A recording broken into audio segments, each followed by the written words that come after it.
lot of pitchers over 8K, as you mentioned, to choose from. But with all 30 teams in action on this 15-game slate, a lot of pitchers under $8,000 to choose from as well. So who was your guy there, Kenny? A lot of them, yeah, they aren't really that appealing. So I'm going to go with Adrian Houser at $7,100. Now, the Cubs, they have learned to hit lately, but if you saw, last night's game, this is a team in full tank mode right now. They don't have that many major league caliber players at hitting the baseball. When you look at Adrian Houser, he's just a start removed from a complete game shutout. He's been very, very solid. He's thrown over 100 pitches in each of his last two outings, which is a telltale sign that, while you do see that RP next to his name, he should be pitching deep into this game.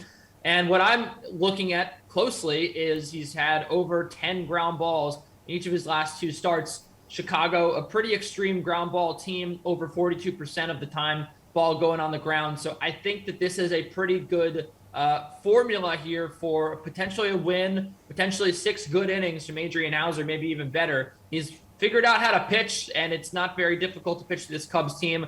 I'm not too concerned with, all the runs they scored last night against Matt Moore. I think that that this lineup comes back down to earth here. Adrian Houser is a pretty good deal at 7,100. Erik, which pitcher under $8,000 is appealing to you? Yeah, the cheap guys tonight are cheap for a reason, unsurprising. There's really only two that I had any interest in. Hauser's one of them, and the other would be Eliezer Hernandez at 6,800 against the Pirates. It's been a rough year for Hernandez. He landed on the 60-day injured list after both of his first two starts. Bicep the first time, skipped over the tricep straight to the quadricep the second time. But since there's no pentacept or hexacept that I'm aware of, I think he should be fine the rest of the way. In the starts that he has made, 4.14 ERA seems more or less deserved. That's nothing special. Combines basically a league average strikeout rate with a very low walk rate of just 4.4%. The main reason I'm interested in him, though, is because he showed something last year, similarly very low walk rate with a very high strikeout rate.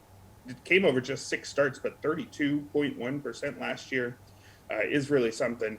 Hasn't quite shown that this year, but if there's ever a time to be against a Pirates team that ranks second last in WRC plus on the season and last since the trade deadline, and he'll be facing them at a very friendly park down in Miami. So I think it's a great situation for a guy who has at least shown something in the past, which is not something you could say for most of today's inexpensive arms.